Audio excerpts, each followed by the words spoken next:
first or second shift of the championship game, I take a penalty, scored on the penalty. We're down 1-0, and I'm like, oh boy, like what are we gonna do now?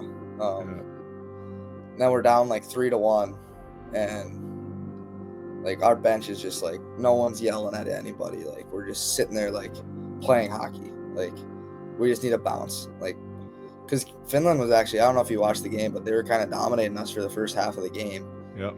Until like halfway through the second period, we just started to just pound them. Like, our coach has made an adjustment on like, because what they were doing, they were bringing it back with their D and they were sucking us like kind of, because we wanted not to let them in the zone with speed, so we were kind of holding back. And once we pushed up like our D and our forwards so that they couldn't come in with like one seam pass, like all of a sudden we were just making them dump it. Like that was 2025 World Junior Gold Medalist and second round pick of the Detroit Red Wings, Max Plante. And you are listening to the Up My Hockey Podcast with Jason Podolak. Just watch me now.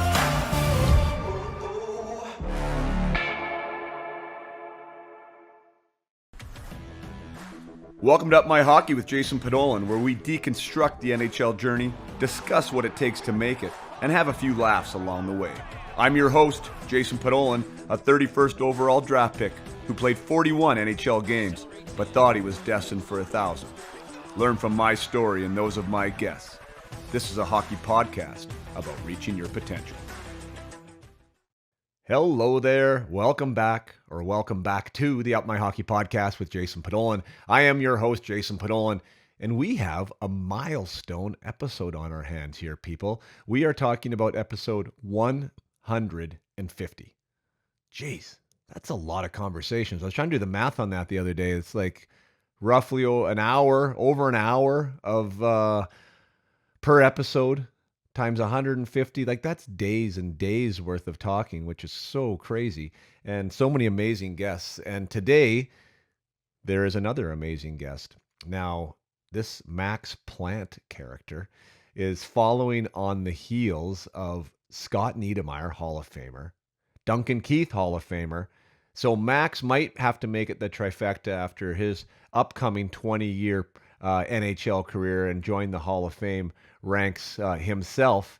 But it's going to be absolutely fantastic to talk to Max. He is just coming off a World Junior Gold medal with Team USA. Their second in a row, which is absolutely fantastic for them. And Max is from a hockey family almost like no other. I played with his father, Derek, in Mannheim with the Eagles of the Deutsche Eishockey League, the DEL. And his oldest son, Derek's oldest son, Zam, was actually born in Germany, I believe. And Zam has already been drafted. So he's the oldest brother. He's been drafted by the Pittsburgh Penguins, I believe, 150th overall. That beat his dad, Derek, who was drafted at 151 overall by Buffalo. Derek, by the way, went on to have a great NHL career and also is still in the NHL coaching with the Chicago Blackhawks as an assistant coach. But I digress. So Zam was the first son born. Max happens to be the second son born, just won the gold medal. Fresh off the National Development World Junior program, is now playing hockey at Minnesota Duluth, which is also a Plante family stronghold. That's where dad Derek played. That's where Zam is currently playing. Max is playing alongside his brother there at NCAA Div 1, which is super exciting. And there's another brother, a younger brother, Victor Plante, that is also a part of the National Development Team program. That makes three sons, all very, very competitive, aspiring players following their father's footsteps. So talk about a hockey family. Like these Americans, you guys, what are you guys doing here? We have the Hughes brothers. We got the Hudson brothers. We have the Plante brothers. I can't wait to get into what that ecosystem looks like, what that culture has been like within. Having dad as a high performer, having the brothers that are excelling, being the middle brother of two great hockey players. It's going to be awesome to dive in there to see what went on in that Plante household, and maybe we can uncover some secrets about how to add it to our own program. So Really excited about this conversation. I am doing this intro prior to the conversation, which is unlike me, but that's just the way that the day went. So this is an anticipation. I'm going to be as surprised as all of you are with what we're going to discuss and where the conversation goes, but I know it's going to be a great one.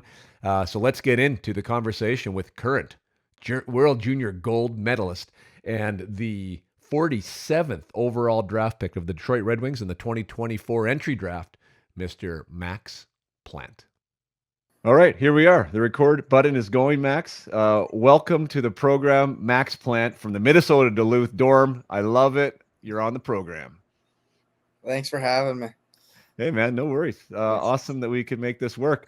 I don't know if you know the story, but you got to give Zam shit because your old man gave me his number, and I texted him, and he never even responded to me. And then you got back to me right away. So I said, Zam, you're gonna have to make the show before I try and reach out again. So you're one up on your brother already.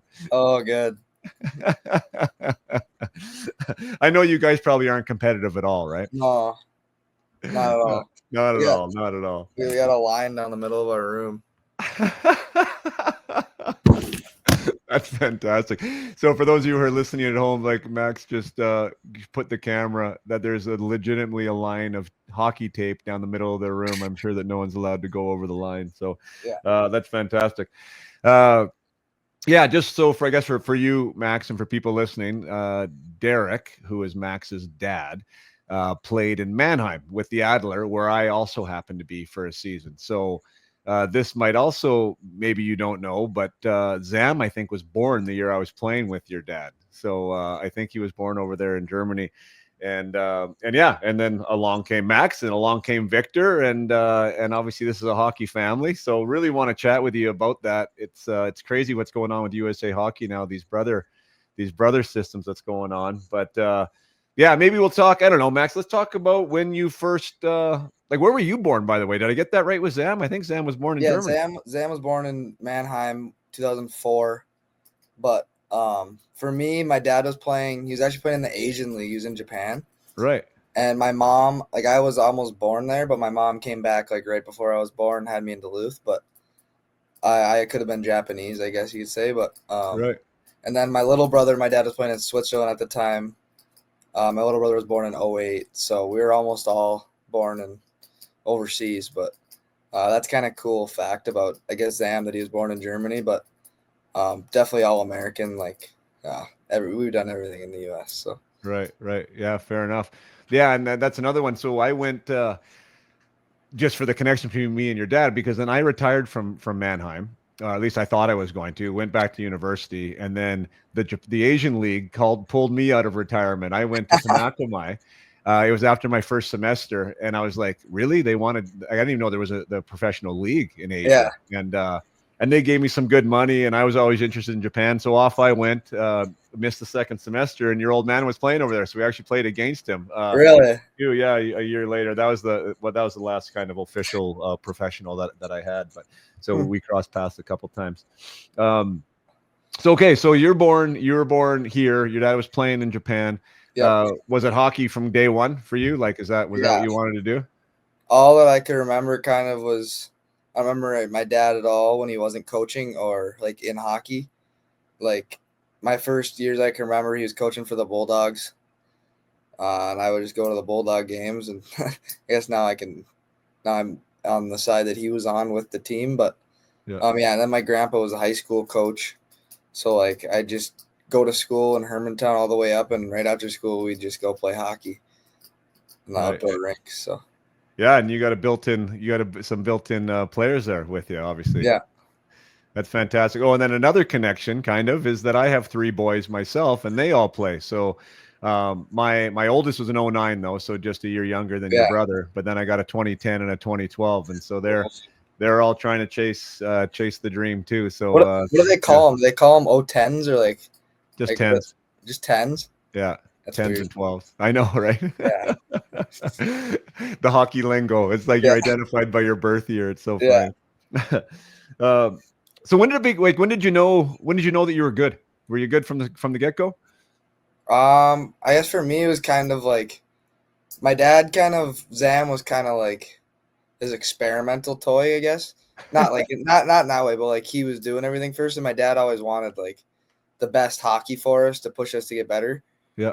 And for my older brother, like the early tournaments when we are younger, like the Minnesota Blades are kind of the team in Minnesota that he tried to get us into. He didn't get Zam into that like fast enough.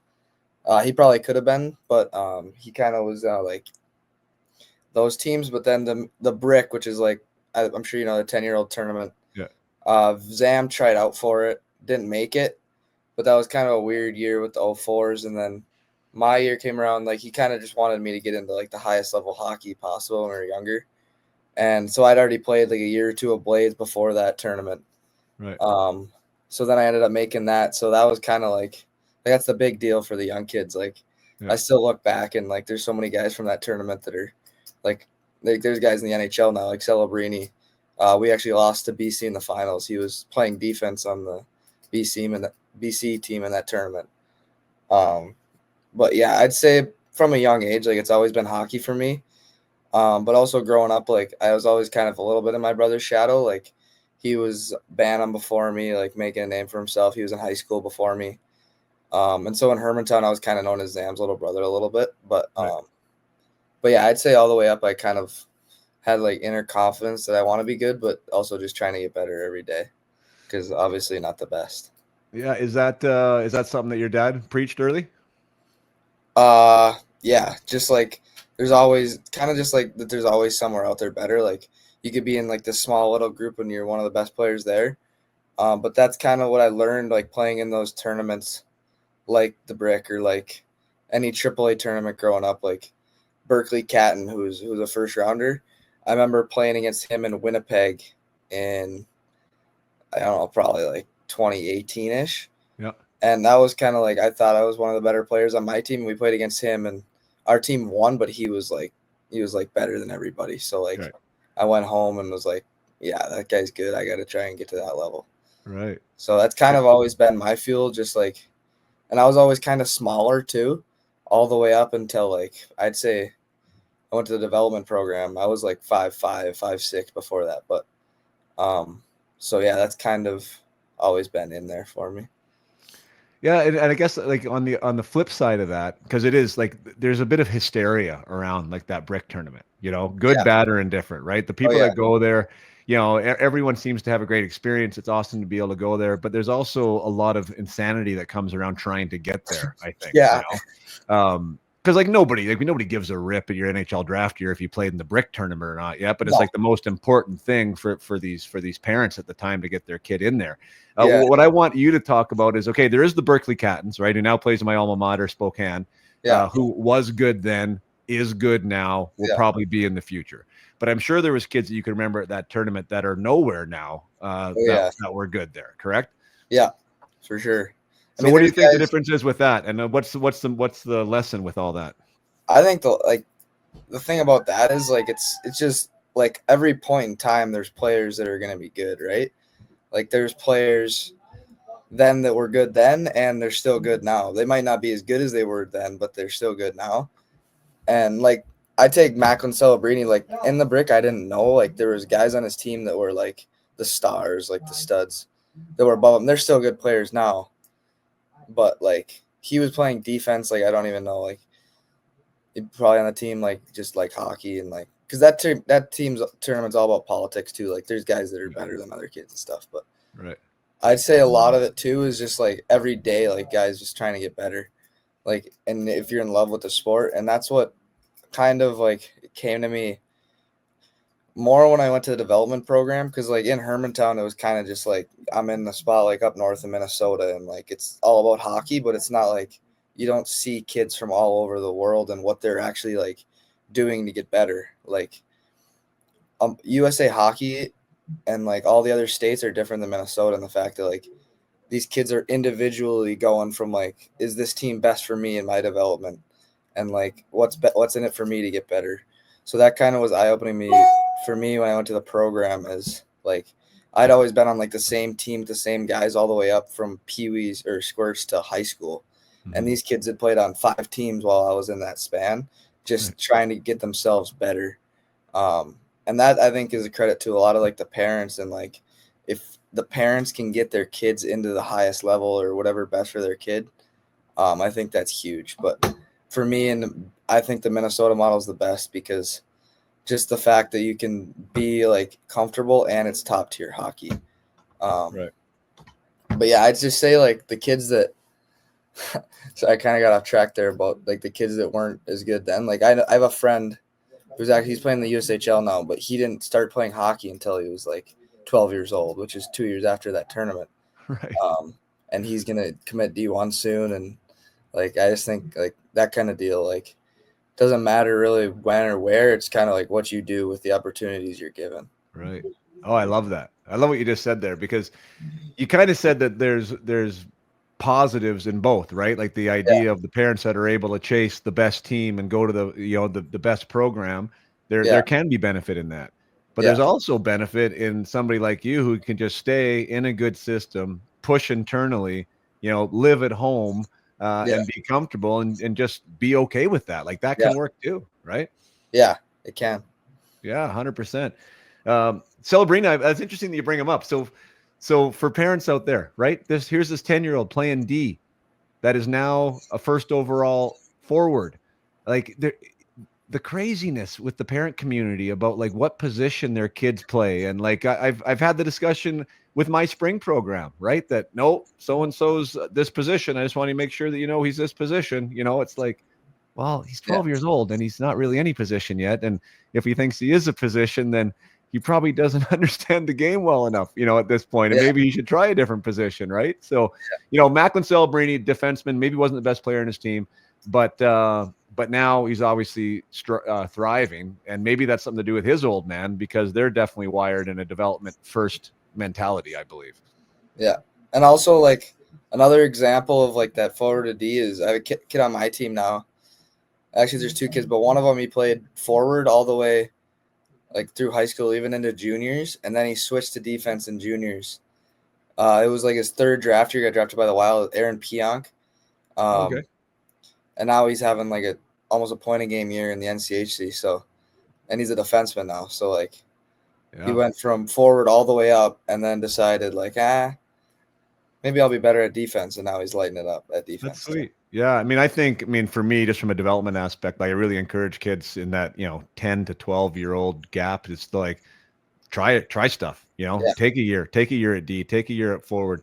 One, I mean, you learn the game better. Maybe it's fun. Maybe you find something you didn't even know you were good at. yeah, And it definitely doesn't hurt you. Uh, that's something I tried to get my youngest to do this year. It didn't work out. I want him to try D, but anyways, maybe it'll be in his cards here somewhere in the future. yeah. Um, what as far as playing the game yourself and having the brothers, and we're talking about positions, did you always think you were going to be a forward? Yeah, I kind of always wanted to be like my dad. Just like the way he sees the game is kind of how I feel like I see the game because he watches more hockey and like listens to more hockey stuff than anyone I know, and it's not even close.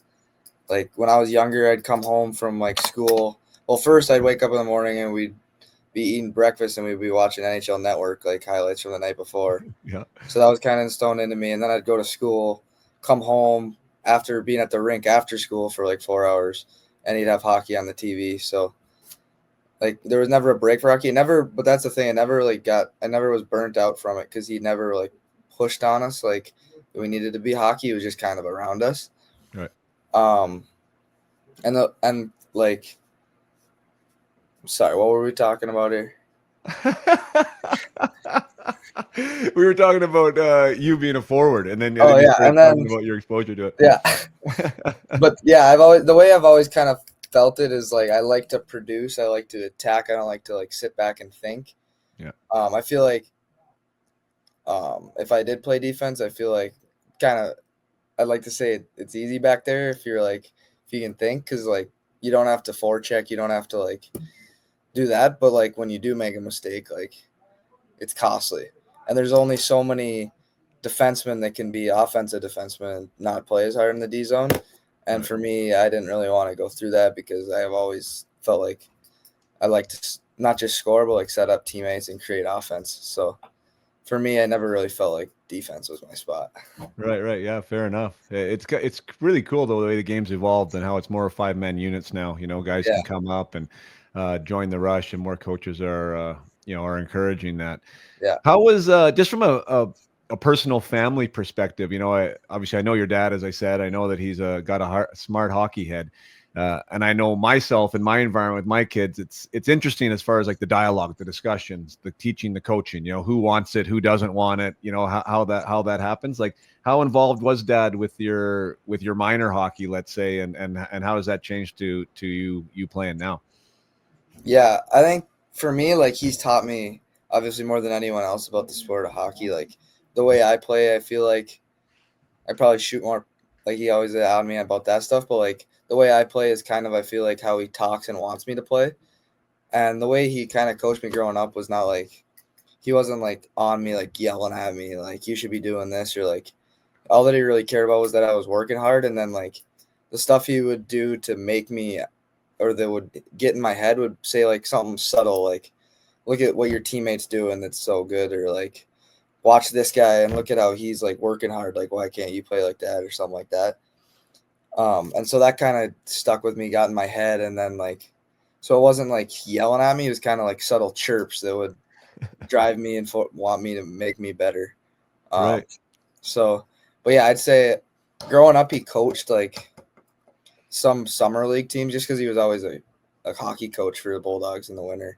Right. Then he got a job with the Blackhawks player development, so he couldn't really coach, but he actually like he knows hockey better than like all the other dads and like stuff. So like it's hard for him when like he was coaching a Pee Wee team one time that was on, and like other dads were like disagreeing with him and like telling him like he can't do this stuff, but like it's different because these kids are Pee Wee hockey players and he's working with like he played in the NHL and he knows hockey so much more that like there's stuff above their head that they can't even like understand. So like Right. for him it was really hard to explain stuff to people and Yeah.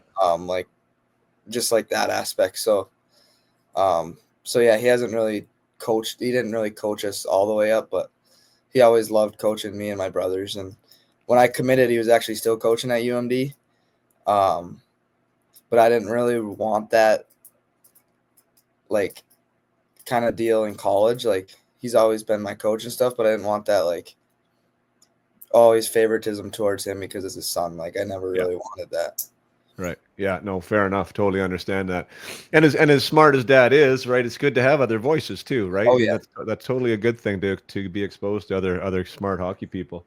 What was your brother? So you said you were playing in your brother's shadow for a while, which can be a good thing or a bad thing. I guess it depends how you use it. That's one thing that I coach the players that I work with, right? The event is something, but it only means what you want it to mean, right? yeah, So, being in a shadow, it could have been motivating. It could have been something that provided a challenge. How was that for you in that environment?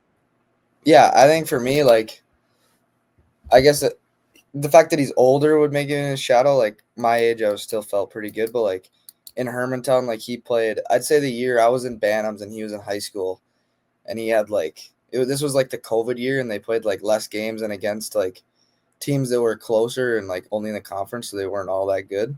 Yeah, And he had like 3 goals every single game. Like it was unbelievable. yeah, And kids were like, "Where'd this guy come from?" And like, so then the next year I moved up to high school, and it was like hockey was back. Like COVID wasn't like in like getting anyone in trouble or anything. And I played on his line, and they're like, "Oh, there's another one of them."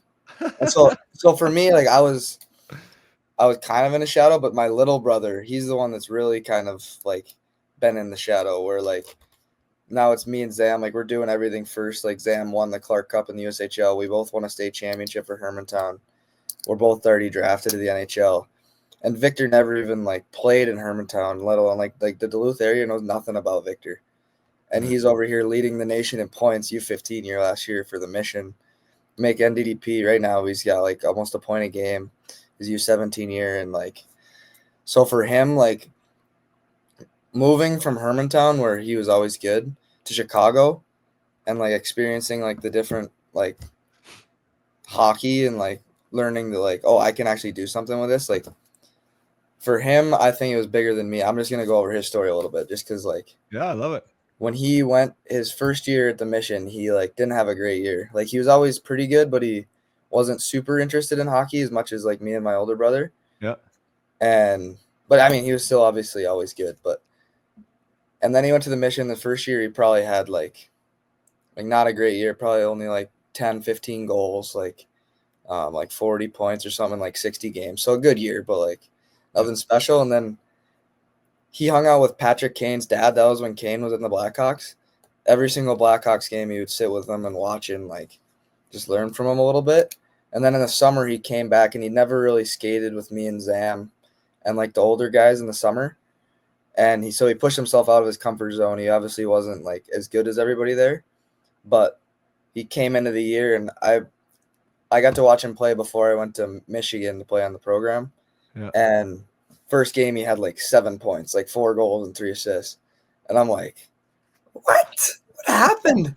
And it looked like he looked like a man amongst boys. Like he wasn't like taller or anything, but like he was like faster, smarter, like Yeah. his hands were unreal. And like in just 1 year, like he was always good, but then that year he ended up their team won nationals with the Chicago Mission. I think he like led the whole nation in points. And then like that year his goal was obviously to make the NTDP. He ended up making it, and now this year he's having a great year and he's getting better and better every game. But That's fantastic. so I think that's an example of like people around you being good and like pushing you to be better, even though they're the ones getting the attention all the time. And then he Right. ends up being maybe one of the best. Yeah, good for you. And that's a mindset, right? Because we can go in there and that same, well, not saying the same player, but like your brother could have went in there and felt inferior, Yeah, right? Felt like unconfident, felt like he was in the wrong spot, and it wouldn't have worked out. But if he walked yeah, in there and he was like, okay, I understand where I'm at. I'm going to push. I'm going to push. I'm going to push. And I'm not going to be worried about the results right now. And guess what happens, right? 4, 5, yeah, 6 months later, all of a sudden he's a new player. Like that's a super cool story. Love that. yeah, And it sounds like, you mean, you're giving him props. So your old man was 161, as I know, as I'm sure you know that. I'm talking about the NHL draft yeah. now. Your bro was 150. You step up to the plate at 47. Where's your projection on Victor? I don't know. For me, like if he's playing like the way he is now, like he's got I think like 11 goals this year. I think I had 11 my U17 year. He'd probably score like 20 this year, and then like the way he sees the ice, the way he plays, if he can be like keep getting better next summer, I think he should for sure be a first round draft pick, just in my opinion. Woo, there it is. Heard it here first. Love it. Love So it. I'm excited. Like draft year is one of the coolest things. Like obviously you don't try and worry about it too much, but like it's NHL teams like talking to you and like at every game, and like it's always a dream. Like just like you feel so young still, but like I don't know, like I could be playing the NHL this year is the way I Yeah. look at it, and like It's I'm like not, this but close, right? yeah. So like yeah, I just still don't feel like at the age I'm at. I feel like maybe like I don't know. It's so cool, but yeah. I How do think you know what? I want to talk on that for a second because so you just did get drafted, second pick, yeah, Detroit's second pick, uh, and now you're playing NCAA, as a freshman, true freshman, right? Like doing well. Yet you're like this close. Yet yeah, it kind of still feels like it's a mile away. I'm yeah, sure, right? yeah. Like it's there, but it's like not Different really there. level. Yeah. How have you started wrapping your head around the fact that maybe that phone's going to ring and maybe it is going to be my opportunity soon? How are you preparing for that? For me, like I try not to look super far ahead in the future. Same thing with like when I was in high school, like when I was at the program, like I always tried to just take that year and do what I could with that year. But like obviously, like the end goal is to play in the NHL, right? And when I but the thing is, like when I get there, I want to be ready. Like I don't want to be there and like not be ready. I think my brain, like the way I can like see the play, will be all right. But like I need to get like in better shape. I need to be stronger. I need to be faster. Because it's the best players, and you're playing 82 games when you're at that level. Like right now in college, like we're playing. Like I got hurt this year. I missed 10 games. I played 5, didn't win a single game.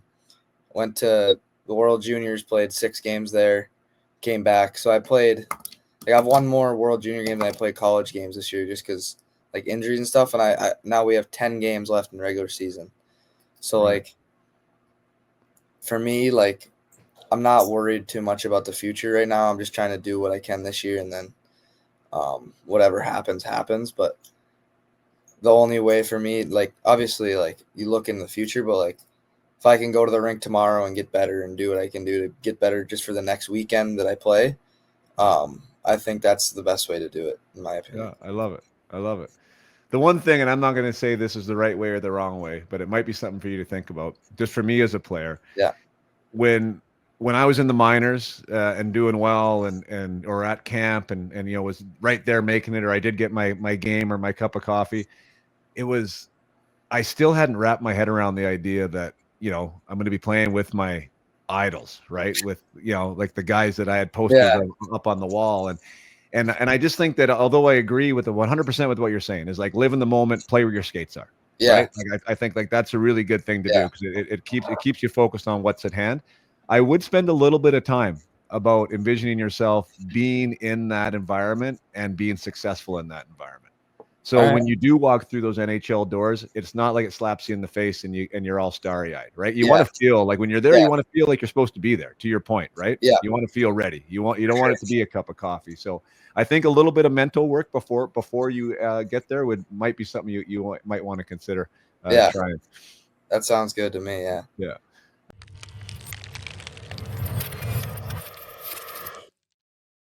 Just going to take a short break from the episode with Max to remind you all that there is an upcoming peak potential mindset project, which I call the guided mission. That means if you want to take your mindset and everything that comes with that to the next level, which is going to bring your game to the next level as a hockey player, then you can take my mindset quiz right now and get yourself in line to join the next cohort. We are currently into week 3 of the guided mission as we speak. There are 10 athletes in the program. That is where I max out the guided mission, and they are all thriving. They are all learning new skills. They are applying them to their game, and it is so fun to see the breakthroughs that happen. So if you are already a high performer, if you're looking for that next 5 to 10% in your game, and mindset is something that you have not officially covered in your development path, then this could be for you. If you are currently struggling mid-season and you want to amp things up for the playoffs and have a great stretch drive, then this is also for you.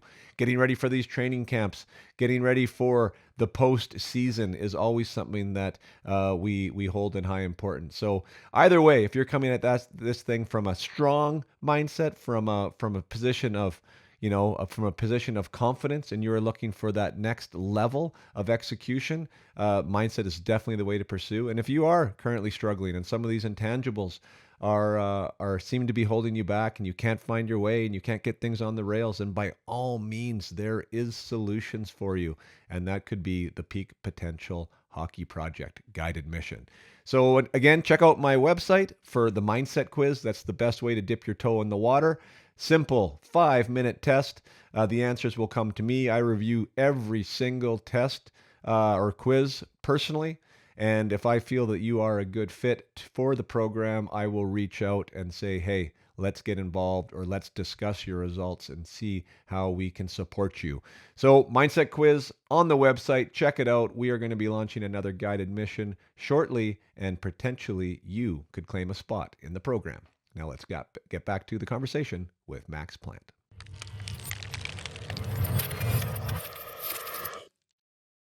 Talk to me, because you've called it the program. I want to talk in your World Junior, of course, but I want to go a little bit in chronology here.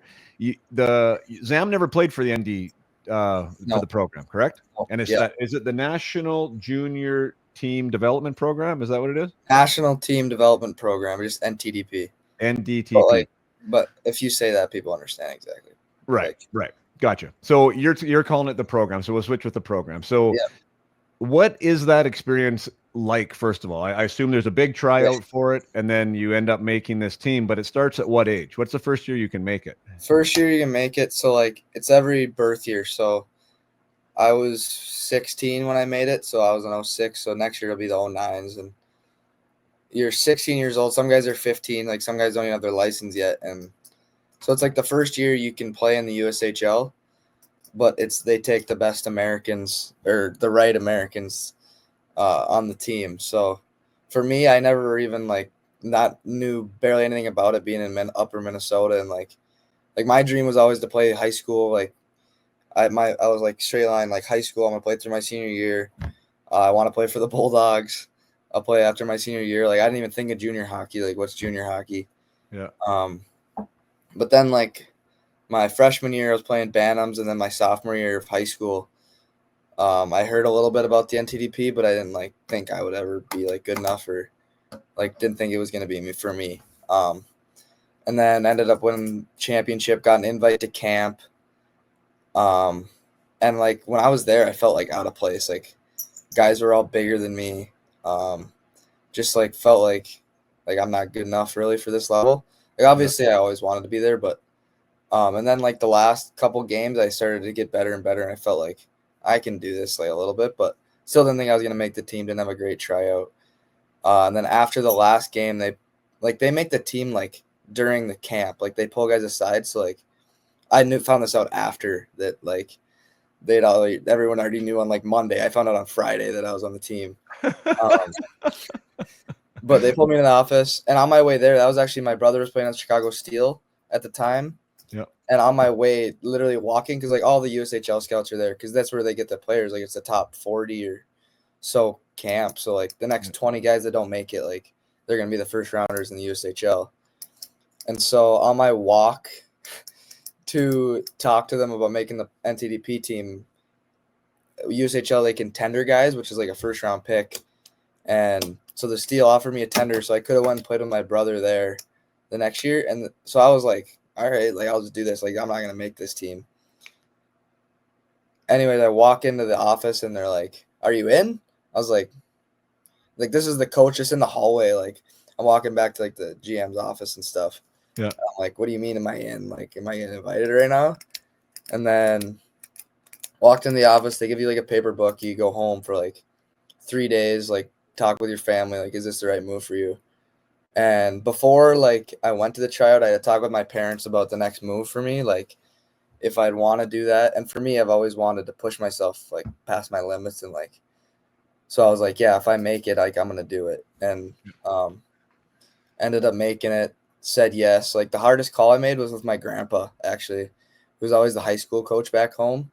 Yeah. And he was a big believer in like play for your high school team. Like you'll have so much time like later to get better and like through hockey, but I knew it was the right move for me. Like if I wanted to push myself and get outside my comfort zone, you learn new things from different coaches and different like stuff like that. So, and then obviously like for me, like I think that's the right place. If you have an opportunity to go to the NTDP, I think there's no way you can pass it down. Just like the difficulty and like the hardship you go through, just to like get better every day and like push your body through stuff that like no one else, like I'm convinced no one else in the hockey world pushes yourself like you do at the NTDP. And I was ready for that. Like every day, like I'd get home from the rink. I'll just take you through a day, but Love it. I was gonna say, give me some hardship. What does that look like? so like even in this, like we go even at the tryout camp, like I was like, because I had a friend Ty Hansen who's on my team now. He went to the tryout the year before, and he's like, yeah, they're crazy there. Like, we did this workout before our tryout scrimmage, and it was the hardest workout I've ever done in my life. And so I'm like scared, like, and he's like telling me about this workout guy who's Brian Galvin, who's a strength trainer, who's one of my really good friends now. But he's like, yeah, he's like crazy, dude. Like, he's making us throw balls at each other, play tug of war, ride this bike. And I'm like, all nervous going into camp. But anyway, after I made the team, we have like a summer, like three days we're there, 2.5. And we get there. This is like probably the hardest 2.5 days of my life. And it's like 100 degrees in Michigan at the time. And we get there the first day. And we're still not like U17 year. It's like kind of like military. Like they treat you like you're not like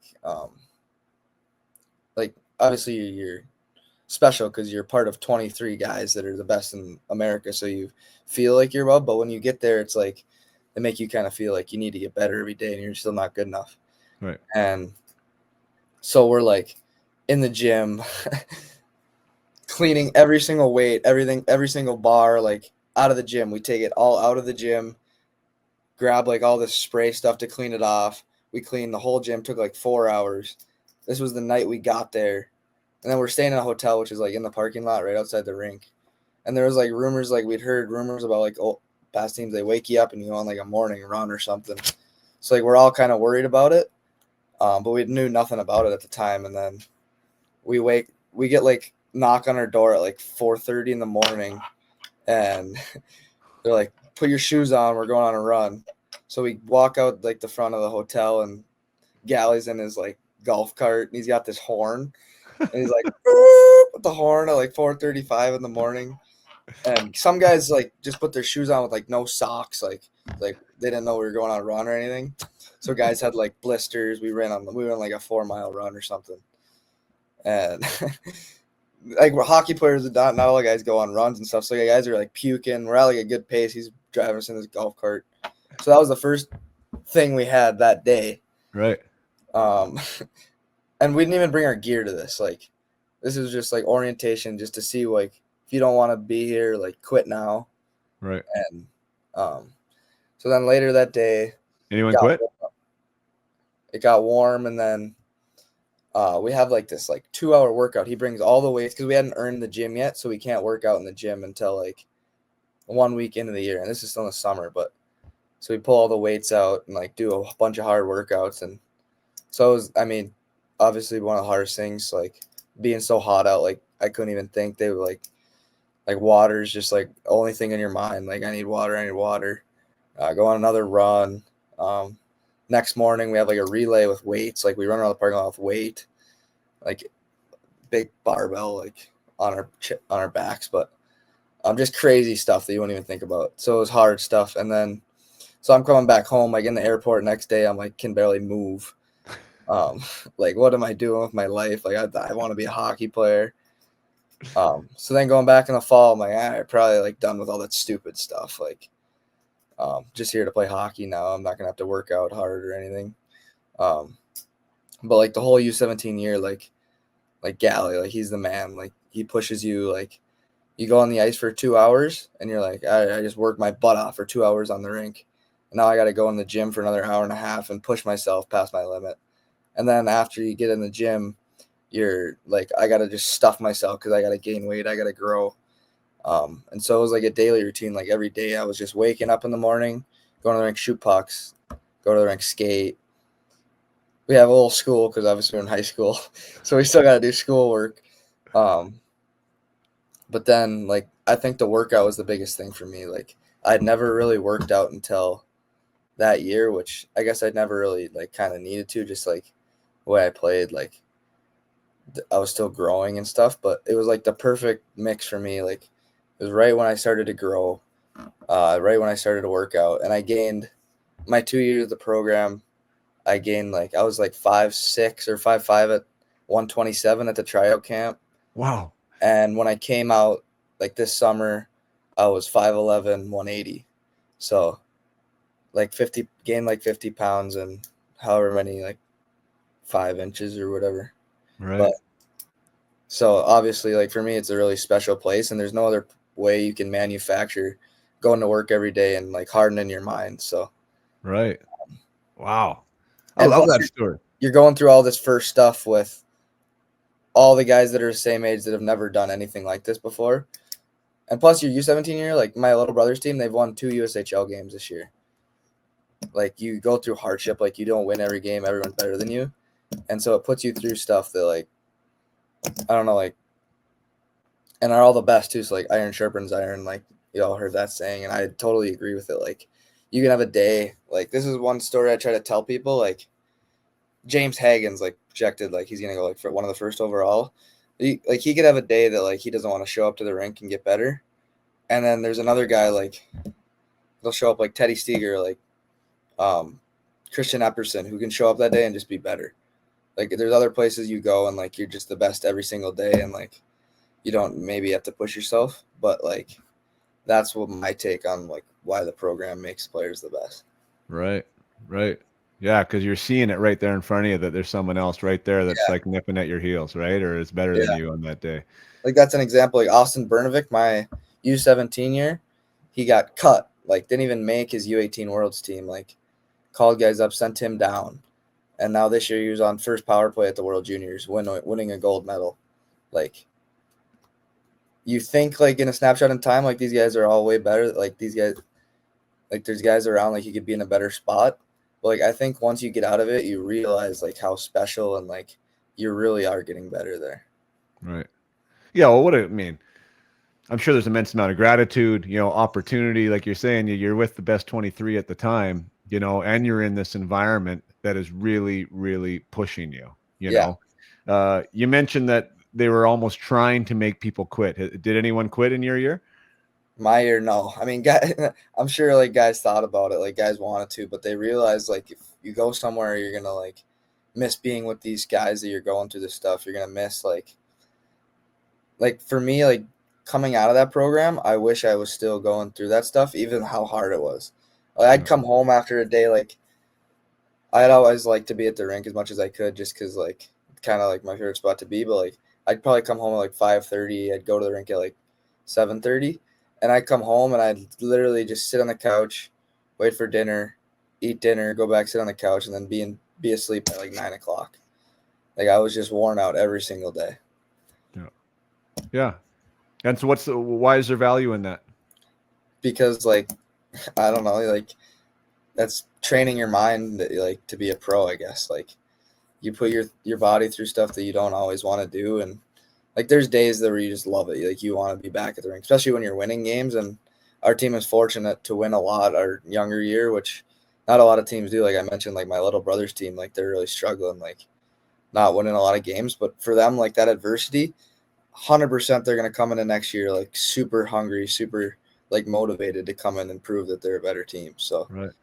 um but yeah, like there's definitely times like I'd be sitting there like tomorrow, like I don't really need to like go work. But for me, like it's kind there's kind of like a blockage to like not let that happen, like because I know that when I fall asleep at night, I won't like let myself like get away with it. So Yeah. I love that. That's the mindset. That's the piece. Like that's the piece yeah, right there.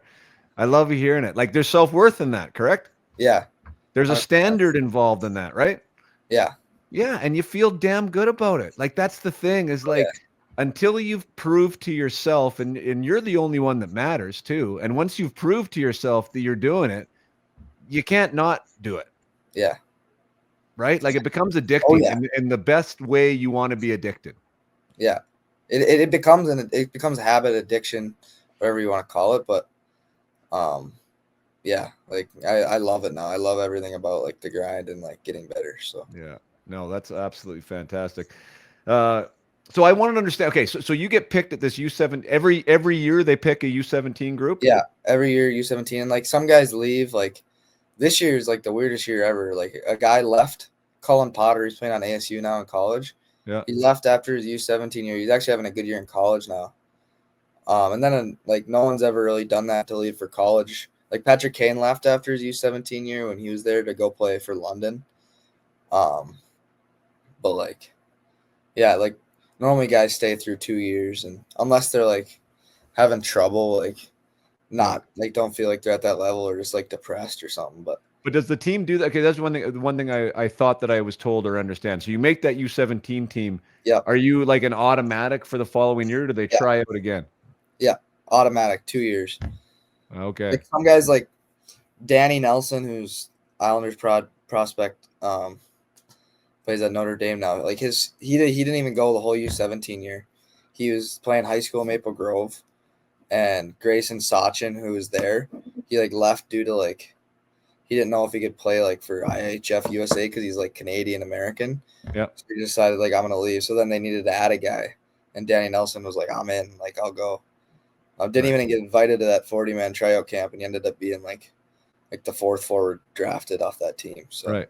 So I was wondering that because that's obviously I wouldn't call it a hole. Maybe that's the wrong way to put it, but that's why some guys get missed because there is so much development that happens outside of that program too, right? Oh And so yeah, you might not be good enough at that U17 age group, but 12, 15 months later, guys can really change, right? and But that's also kind of the thing. Like, guys, when you're at the program, you want to get better too, because you don't want like guys on the outside of the program. Like, they see that like the guys that get better are the guys that don't make that, and like, oh, like I take that personally. Like, I want to get better. Like Trevor Connolly example, like he's always been good. yeah, It wasn't at the program though, and I mean he's a stud. Like, yeah, yeah, um, but I mean there's plenty of other players that are like yeah. that. So every year, so it's a 2 year cycle. Every year they bring in a new group, and then I was looking at your experience there, and this is what I want you to share with me. So you had NTDP, so National Team Yeah, Development Program, 54 games, and yeah. then USHL 32 games. So how is that separated? Where are you playing what? So was this last year or my first That year? was 22, 23. So that was my U17 year. So that was we played like 4 or 5 North American League games at the beginning of the year, and then we have 3 international tournaments where we're playing like Canada. Well, we played in the U17 Challenge, so that was like 7 games, I think, where they had 3 Canada teams, and then Finland brought their team, Canada or Sweden brought their team. I think Czechia brought their team, and then we had 2 other 5 nation tournaments with like Switzerland, Czechia, Finland, and Sweden, and then us. But Okay, so there's a those lot of are the tournaments other during games. the season. Then is that what goes Yeah, on? yeah. Yeah. And And then so the league that you're playing in the home league, like the circuit, is actually the USHL. yeah, so then we play playoffs in the USHL, which is the older U18 team and the U17 team. They combine their records, and if it's like meets the criteria to make the playoffs in the USHL, the U18 team goes to U18 Worlds, and the U17 team gets a chance to play in the playoffs, which normally a lot of times doesn't happen just because the records combined aren't good enough. Yeah. But we were fortunate to make the play. We almost got a bye actually. My U17 year, we had U18 team had 2 games against the Steel. If they won one game, got one more point, we would have been a bye. Like, and then Youngstown would have been the 3rd seed who ended up winning the league that year. Yeah. But they got swept by the Steel. Celebrating, he was on that team. He had like a hattie both games. And then we had a chance against Youngstown to get a point. We got swept by them. So then we played Cedar Rapids in the first round, got swept. But so Yeah. that was cool, like playoff hockey. Like I've never played a series before that. So Yeah. And so and just so I understand everybody listening, so that means this is a team of 16-year-olds in the best junior league in the United States playing against 19, 20, yeah. age guys, right? And that's why this team, even though you're the best 23 in America, you're still 3 years younger than the majority of these players, and it's pretty stiff competition. Oh yeah. All right. Gotcha. Okay, so that makes sense. So that team obviously does markedly better the next year when they're all a year older. Yeah. And, So and, then and the next year we played half like USHL like the first year and then half college games. So oh, I think really? last year I think our team played like 17 college games or something. So Wow. like we got to play like they're obviously exhibition games and stuff, but like for us it's like the coolest thing. Like we played at Ralph Engelstad Arena, like 12,000 people there. Went to overtime and beat them. So like that was super cool experience. And That then is two cool. nights later we're playing at the Mariucci in front of like 10,000 people. So What college is that? I'm not familiar. I mean, I know those names the are Gophers, North Dakota, and then the okay. Gophers. Sorry, Nice. yeah, Nice. Yeah, yeah. that's super cool. Uh, so when does so then does that mean you avoided the draft then because you're with like the USHL draft because you're in Yeah. the program? So yeah, the way that works is you can't. I mean, I'm sure maybe you can draft like the guys out of the program, but I don't think there'd really be a point to. Right, you'd just be wasting a Yeah, pick because then essentially. like 2 years later, you can use a phase 2 draft on those kids. Yeah. Because like my team, I think we have the most ever that went from NTDP and now went back to the USHL for at least a year. Like, so like there's the phase 2 draft where the older kids get picked, Yeah. and so like guys on my team like decided not to go to college and then are playing another year in the USHL. Interesting. But I would assume that entire team is committed somewhere in the Yeah, NCAA. we Yeah. had a couple guys that went major junior and are now playing in the O too. Oh, okay. Awesome.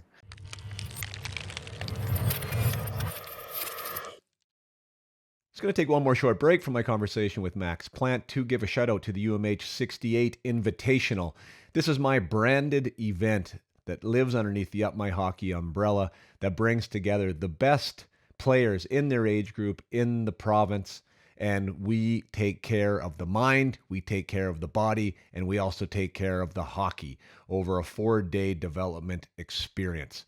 And super proud of this event. It's gone over so well in BC that we decided to expand into Alberta, Saskatchewan, and Manitoba this year. And really excited to be bringing these events across Western Canada. One thing we are doing right now is we're looking for provincial sponsors. Each province has one title sponsor spot for on the provincial level. This will get your company, your brand aligned with a best-in-class event like Up My Hockey. It's going to support the growth and development of youth players across Western Canada, and it will also allow registration fees to stay low. We are offering so much value at this event, and we want to make sure that the athletes that are invited are able to come. So if you have a corporation, if you have a brand, if you have a business in BC, Alberta, Saskatchewan, or Manitoba, and you'd like to be involved in the UMH 68 Invitational as a sponsor and be associated with this great holistic event that supports the development of the person as well as the player, then by all means, please reach out to Up My Hockey at upmyhockey.com. Fill out a contact form or reach out to me directly, Jason at upmyhockey.com. You can get in touch with me, and we can talk about what that sponsorship would entail, where those sponsorship dollars would go, and what that association and collaboration looks like. So definitely in the market for that right now, having conversations as we speak. But if this sounds like this aligns with you and your company and your philosophy and how you want to support local hockey, provincial hockey, then by all means, we would love to have a conversation. Now let's get back to the conversation with Max Plante.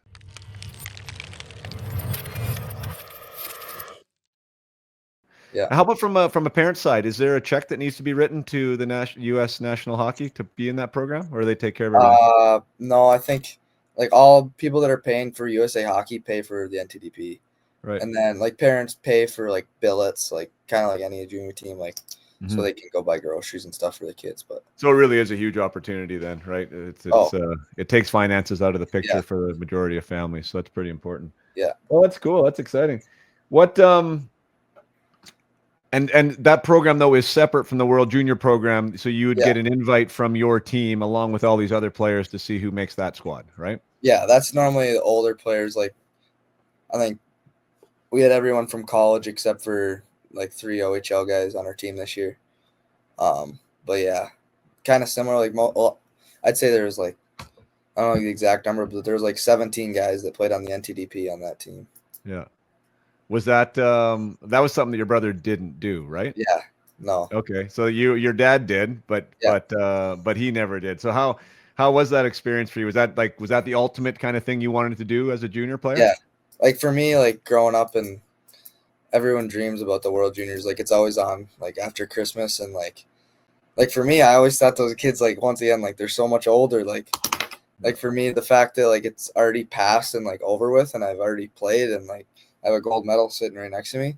It's like, I'll grab it. Yeah, grab it.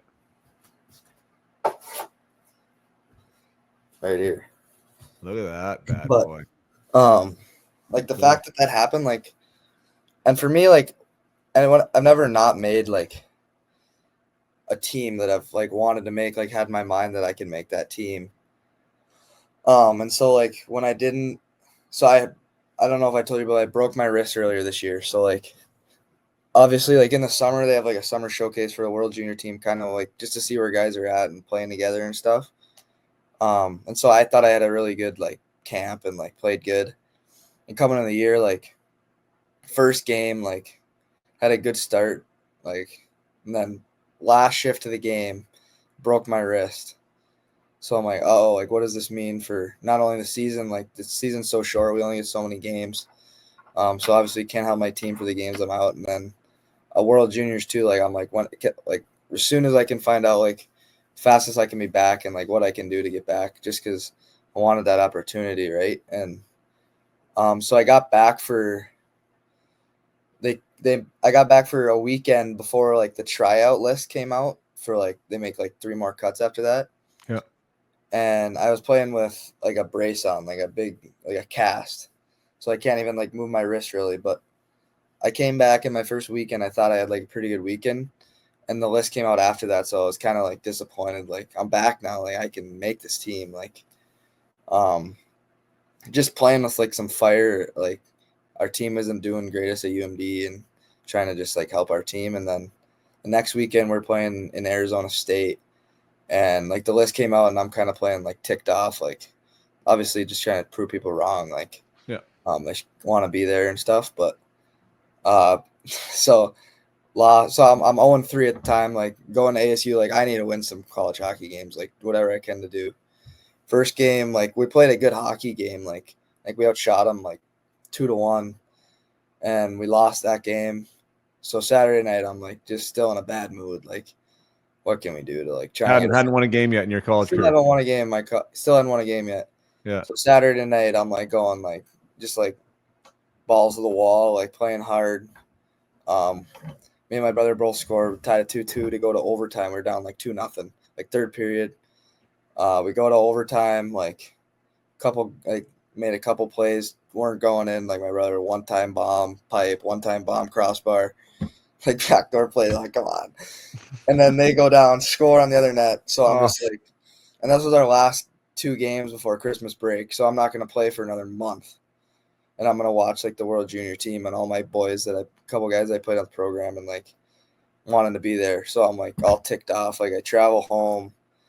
One of the kids on my team, Adam Kleber, he was going to try out. I'm like, because I wasn't gonna see him before he went. I was like, good luck. Like have a blast. Like go make that team, win gold. So I'm like kind of just like like whatever. Like I'll be fine. Like when we get back. And so 0-5 in my college career at the point. And the next day I wake up. This is Monday morning from Van Beesbrook, who like head of USA Hockey and picking the World Junior team, and he's like, I'm just wondering if he's calling me just to say like, this is why we didn't take you. Like, we felt like at the time like we didn't know. Yeah, you thought that ship had sailed. Yeah, I thought totally. Yeah. And he's like, we're gonna make an extra forward for camp. Like, you deserve it. And I'm like, I still haven't won like a game. Like, I'm not like I'm super like doing anything super special, but made that, and I was still wearing like my cast. Like I was playing the games, like I couldn't move my wrist. I'm just like saucing pucks, like I can't shoot. So I'm like, all right, I'm taking this thing off. Like it's still broken, but I'm just gonna tape it up and do whatever I can.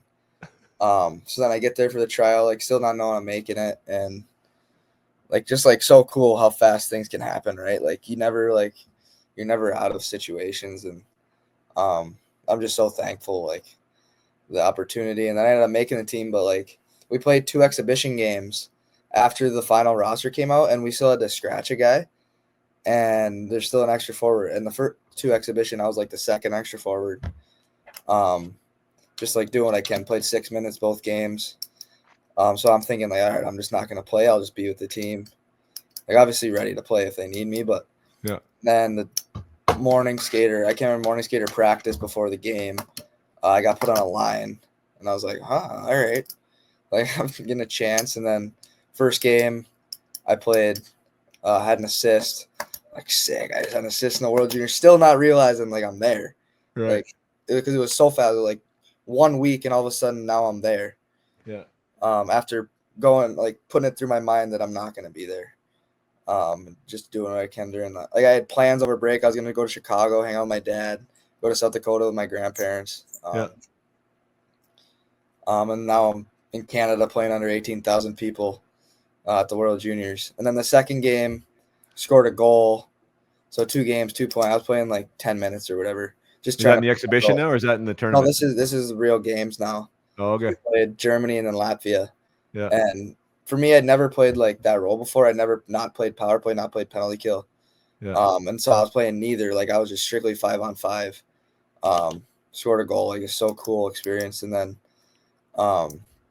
the next night, like that night, we played back to back. We played Finland the next game, and like I thought I played 2 pretty good games. Like we had 3 guys that weren't power play or penalty kill, And so I was like, all right, those two got scratched already. And so that night they didn't tell me, but they put the rosters out and I wasn't playing. So After you scored. after I scored. So I was like, all right, like, guess maybe I wasn't as good as I thought I was been playing, but watching from the stands the next game, our team lost to Finland. And so like, all right, I got to get back in the lineup now. Like, hey, can I stop you for a second? Yeah. Okay, so give me the goods. How did you really handle that? Because I've been in your shoes. Like, Yeah. you scored a goal, limited minutes. You have to feel like you were a big contributor, and now you get scratched. Like, give me the real goods and how you responded there. For me, like, I was kind of like, obviously everyone gets mad. Like, Yeah. not gonna just be like, whatever. Like, but for me, it was like, all right, like, coming to the tournament, I wasn't really even like, I was the second extra forward. Like, I was supposed to get cut. Obviously, I knew, like, I always have had that inner confidence. Like, whenever I can be out there, like, I can make plays, and like, I know that. But like, looking at other person's perspective, like, these other guys haven't been playing bad hockey either. Like, knowing that deep down, like, I can play. But yeah, it was like 11 o'clock at night, and like, I was literally about to put my phone down to go to sleep for the game the next day, and it came out. So then I was like, huh, like, now what am I doing tomorrow? Am I going to skate? Like, after like it hit like midnight, I was like, I kind of got over it. Like, whatever I can do for the team now. And so the next So I day, I was want that. That's a lesson, everyone there listening, right? Like, you're gonna feel the feels. Like, it's okay to be mad. It's okay to be upset. But then we got to switch gears, right? So it doesn't affect you in the locker room the next day. It doesn't affect the team. You know what I mean? It got to put you in the right headspace to be able to get yourself back in the lineup. Yeah, and for me, that was the first time I've ever been scratched for anything. Like, I've never not. Yeah. Like, I've always had injuries, like, where I've been missed. So that's kind of what it felt like when I was in the stands. Like, I'm not playing because I'm injured. Like, I should be out there, but Right. really, I was a scratch. And so like, yeah, next day, like, we had a workout. Like, the guys that weren't playing, skate. Like, not the team wasn't there. And then got to the rink, like, watched the game. Like, you're still with the team. You're still on the bus with the guys on the way to the game. You're still in the locker room after the game. So you're going through like the hardship and stuff. Yeah. But also with that feeling like I'll be back in there, like, and it was kind of good too, because like actually the first game I messed up my hip flexor or my hip, and like after the first game I was like, I don't even know if I can move anymore. So like the whole time I was just icing, stimming my hip, wrapping it, and like just trying to get back to play. So I think me getting scratched actually might have been like benefit, because it was 2 more days rest that I got just to get it back for when we played Canada the next day. I was like, I gotta play that game. Like, that's gonna be special, and that was an unbelievable like experience. Like, we're on the ice for warm-ups, and every single seat in the house is filled. Like, this is 30 minutes before the puck drop, and every seat's filled. And we were on the ice. Canada, I don't know why, but every game they come out for warm-ups late. Like, I don't know if it's just to like intimidate their team or whatever. But like, we were out on the ice going through the drills, and all of a sudden Canada comes out, and it was just like erupted so loud. Like, I'd never been like I was actually talking to someone at the time they came out, and like face to face I couldn't even hear what they were saying to me. It was so loud. But so that game was cool, and then What a feeling, hey? Yeah. Biggest game probably of your career at that point, right? Oh yeah, like obviously UST and Worlds was big. Like, we lost in the championship to Canada, so like I have like in my heart, like I hate Canadians. I hate Hockey Canada and stuff. So anytime I get to play Canada, I get fired up. Like, I'll get in the guy's ear. Like, yeah. But yeah, that meant a lot to me, just to be able to play them in Canada and beat them in Canada. But, I believe it. It. Yeah. So then we won that game. I'm like, all right, I'm gonna stay in the lineup hopefully. But I didn't know. Like, I don't know. Like, it's the best guys in the country. Like, they could pull a guy in, pull a guy out. So, yeah, I played every other game. Semifinals we won, and like our group of guys was awesome. Like, I knew a lot of the guys because they were 05s at NTDP, and like they won U18 Worlds. Like, guys that won last year, gold medal. So like they're winners. Like, they know how to win. They're just calm, like in the moment. and that was new for me. Like I still haven't won a college hockey game the whole year. Right. So I'm 5 games into playing at the World Juniors, and I've won 5 games, and now I'm in the championship already. And first or second shift of the championship game, I take a penalty, scored on the penalty. We're down 1-0, and I'm like, oh boy, like what are we gonna do now? Yeah. Now we're down like 3-1, and like our bench is just like no one's yelling at anybody. Like we're just sitting there like playing hockey. Like we just need a bounce. Like because Finland was actually, I don't know if you watched the game, but they were kind of dominating us for the first half of the game Yep. until like halfway through the second period. We just started to just pound them. Like, our Yeah. coach has made an adjustment on like because what they were doing, they were bringing it back with their D and they were sucking us like kind of because we wanted not to let them in the zone with speed, so we were kind of holding back. And once we pushed up like our D and our forwards so that they couldn't come in with like one seam pass, like all of a sudden we were just making them dump it. Like every time they dumped it, and we'd get it back, go back into their zone. And so that was like I've never been in like really a game like that where the tide turns and like all of a sudden we're playing in their zone every shift. Like, and then obviously the goal that Laboda scored, um, I got the puck, like threw it down to him. I'm just going to the net. He like throws like some muffin, like just dump like guys on him. He's just dumping it in, and like the bounce that we needed, like just all of a sudden like that, like goal. Cole Hudson does what he does and just dangles a guy, Yeah. goes pipe in, snipe, like just so special. So now we're tied 3-3, and going into the third period, like we have a whole period to score a goal and win. Didn't score, goes to overtime, and still in the locker room, like guys are still like making jokes, like. Really? I'm like, geez, like this is unbelievable. Like we're playing World Junior Championship game. We're going to overtime. There's Zam in the ice, and we're in the locker room making jokes. And like that just shows how loose and like how like inner confidence that we had that we could do it.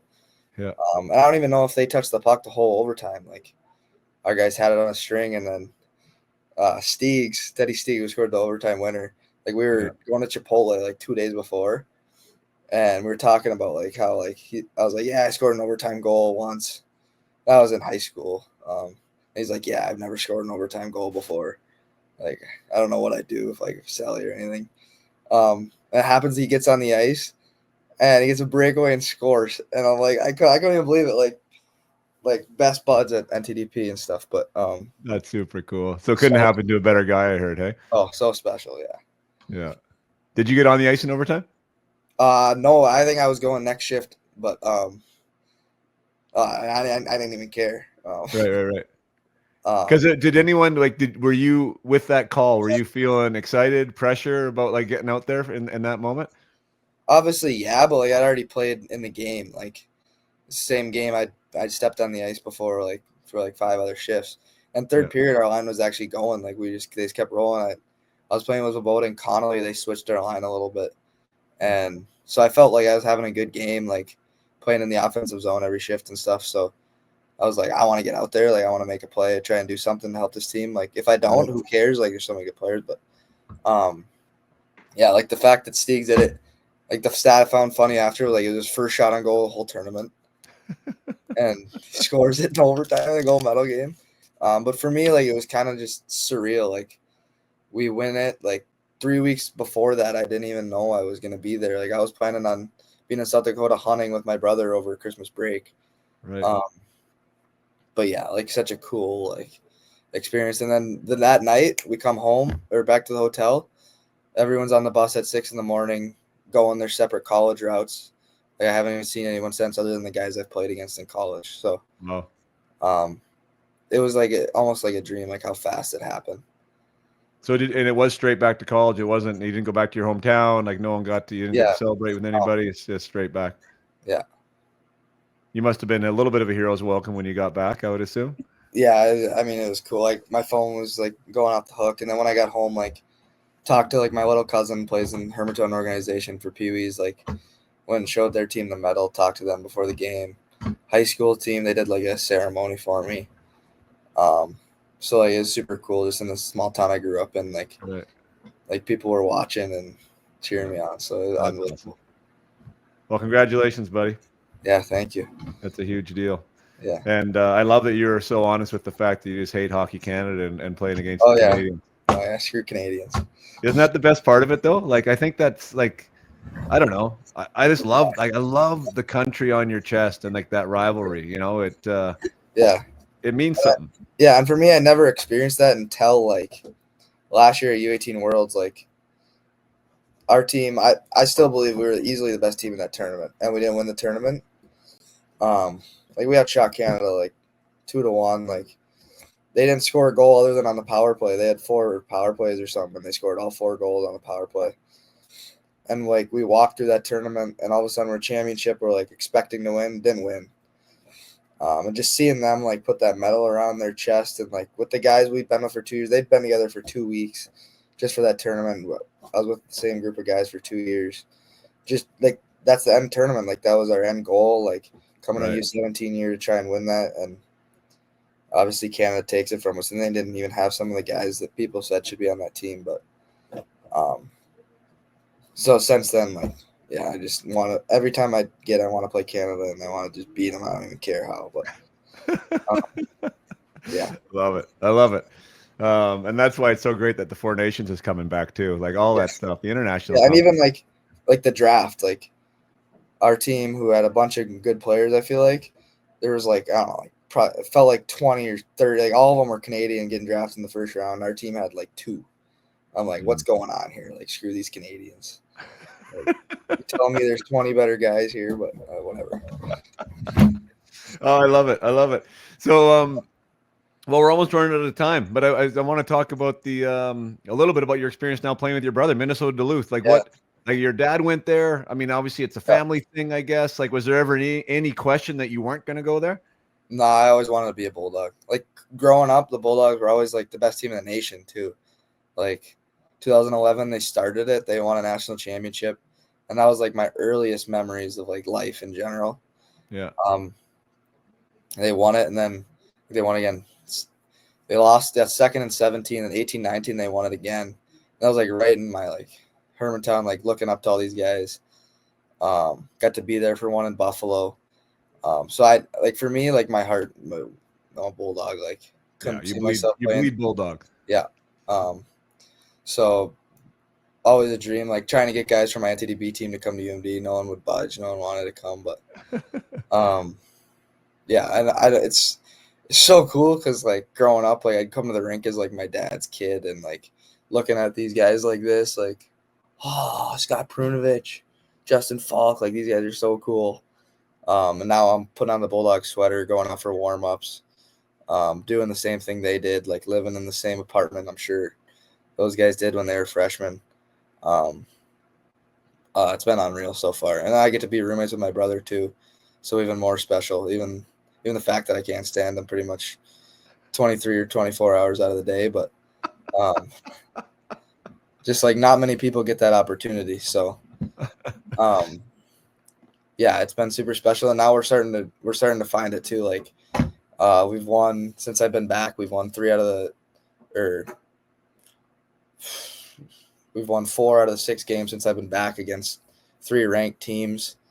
So starting to win games now, which is so much more fun, so much better. Yeah, love it. Congrats on a great start. Looks like I mean, from a production standpoint, the stat sheet looks great right now for you. Yeah, it's been awesome. I've been really fortunate, but yeah, we're excited to keep things going, keep better every day. And so you're healthy now?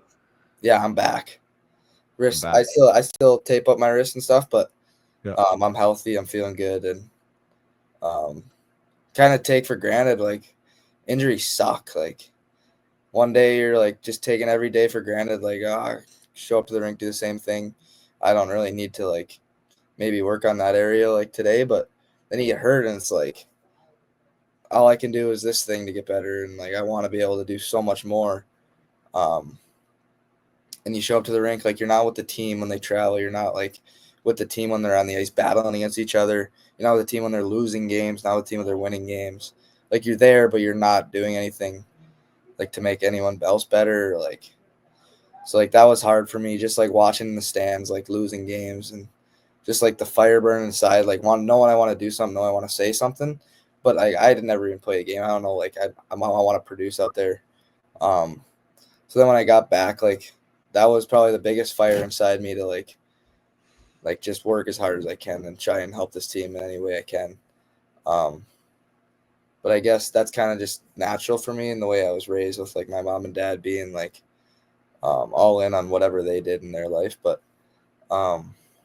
yeah, I just say like winning's unreal. Like you can't beat winning, and life's so much better with winning. So Yeah.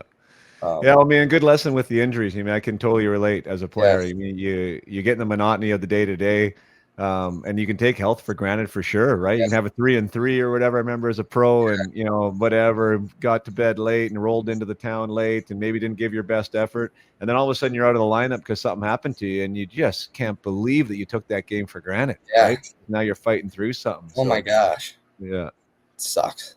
Definitely something to reflect on. I think that's something when you've been through it. I think you can be more grateful and be more present when you are healthy and Yeah, make sure that we're giving her everything we had. How hard is that league as a true freshman that you're playing in right now? yeah. Like obviously stronger and better, and like for me, like it's not like the skill in the USHL is like good. Like I honestly think like just as good as any major junior league in Canada, and so obviously college hockey is even a bigger like league than just the USHL.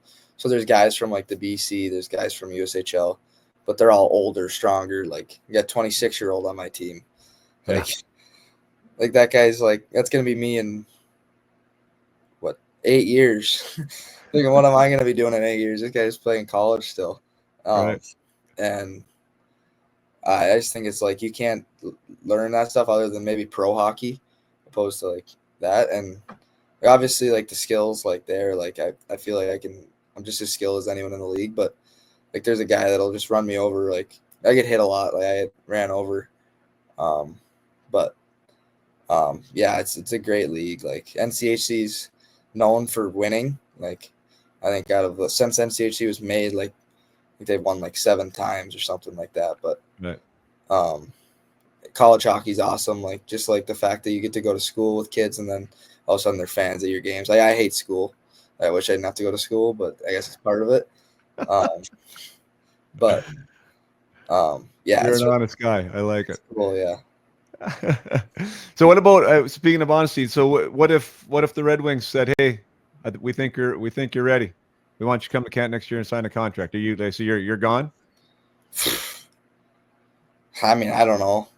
Like if I guess I'd have to see what situation I'm in. Like, um, they And is that the step before I'm going to cut you off on your answer? Like, is that the step? Like, as far as you guys that were drafted that now go to yeah, college, you get your 4 years unless you choose not to, yeah. right? Is Unless that you how it want to goes? sign AHL, NHL.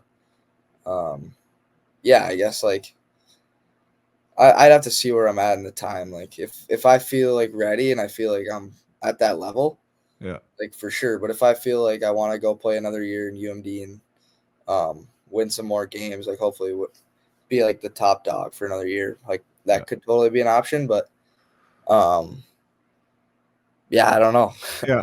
I uh, guess if you're, I mean, for you, it's a development. The NCAA is a development league in your yeah, opinion, in your mind for the NHL, right? So to sign to go to the AHL probably wouldn't be something you'd want to do. If you're ready to go to not the end, not next year, yeah, maybe the year after, but I don't know. Like right, it's still yeah, like so far. Like I have to talk to like people about it. Like sure, yeah.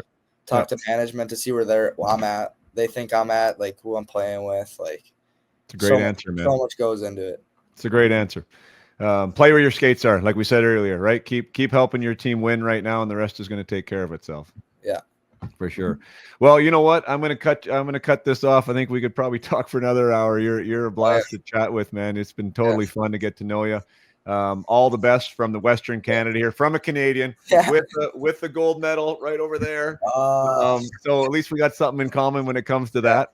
Yeah. But I wish you nothing but the best. I think what USA Hockey is doing is great. I think Hockey Canada should be following the lead with you guys a little bit. You got some good stuff going on there, and the proof is in the talent that you guys are producing, and you're part of that, buddy. So great job. One thing I will say though, like Canada's special. Like going to the World Juniors and like how much everyone in the whole city knew what was going on. Like we went to mass on Christmas Eve, and Yeah, the priest came by and walked by and was like, um, yeah, like good luck. Or he goes, I'm praying for you guys to come home with silver. I'm like, what? And he didn't say anything to anyone his whole walk all the way up to the front. He just came to us and was like, I'm praying for you guys to come home with silver. Like crazy stuff. Oh, that priest is legendary. I love it. So that's why I think Canada's so cool. Like, if we could get that in like all 50 states in America, like that'd be like a dream. Just like kind of like football, like is or like basketball, but Yeah. It's like that in Minnesota, isn't it though? Like yeah, for the most part, yeah. Yeah. But like I thought it was so cool, like just hockey. Yeah. Like everyone knows what's going on. Everyone knows what's going on. You're right. Yeah, it's in our blood for sure. We're trying to keep up. You guys put us in our place here a couple years in a row. So there's a lot of talk up here about what's wrong, right? What's wrong? Yeah, what are we doing wrong? That's another thing. Like so much pressure on those kids, like just getting ripped. Like I during the tournament, I'd open my phone. It was just guys getting ripped on Canada. It's tough, right? 19-year-olds. Crazy, man. Crazy. I know. Anyways, well, you do you. Yeah, you keep doing you. I love following the Plant family. Say hi to your dad for me if I don't do it myself, and I'll be following you and your brothers for sure. Yeah, thank you very much. Cheers. Yeah.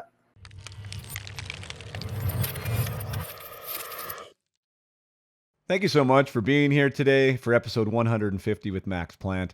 That was a blast. I legitimately laughed out loud. I'm not even sure how many times. So if you were anything like me, you must have had a few chuckles yourself. Max was a riot. Just raw, authentic, enthusiastic, outgoing, like such a cool conversation with an 18-year-old who wants to be an NHL player. Oftentimes, conversations with players of that age do not go that way. I've worked with many players that that are in that age bracket, and sometimes the willingness to communicate isn't quite there. But boy, Max did not share that quality. Was super fun. I loved him poking fun at his brother, and the line down between the two beds, and his. He sure wasn't shy about sharing his feelings about Canada, and I know where that comes from. So no offense taken. I hope none of you have any offense taken, my Canadian listeners. That's just a good American kid who has found some fire in his belly and wants to beat up on Team Canada as he should. So I know we felt the same way about the Americans when we played them. So. Keeps the rivalry strong and keeps the passion there. And I know there's going to be lots of good battles for him in the future between the red and white and the blue, white, and red. So, yeah, lots of fun and lots of great stories there. What he's been through, what he's going through, his journey and his development path are all things that I know that you out there can use and can abide by. I love the idea of him taking so much pride in being a part of of the program, as he called it, and how hard they make it. And that's not for everybody. It really isn't. That isn't for everybody. But if you can wire yourself that way, and if you can find the mental toughness and the fortitude to be able to push through and to then take pride in the fact that you can push through and you will push through, and this just becomes a way that you operate, you do build this idea of bulletproofness and being invincible, and there's massive amounts of power in that, and that's internal power, right? That's where the fortitude comes from, and the resiliency that you feel that you can handle anything because you've been handling everything since the time that you can remember. And yeah, you can see that in his eyes. There's a belief there, that he's on the right path, and I do believe that he will accomplish some great things. It's awesome to see. We didn't have a chance to talk much about the Hudsons or the Hugheses really at all, and I guess nor should we have. But it's just crazy to me that these three brother combinations keep seeming to show up, and the Plants are next on the horizon. Zam has a bright future. Obviously, Max is doing great things, and how he was so proud of his little brother was really, really cool. And it sounds like Victor's on his way to following in his brother's footsteps. So lots of fun there. Derek, if you're listening, you got one awesome kid. I'm sure the other two are just as great. It was a lot of fun to talk with him, and I'm sure you're proud of all your boys, and you must be doing a great job there. So awesome job, Planter. Thanks for connecting me.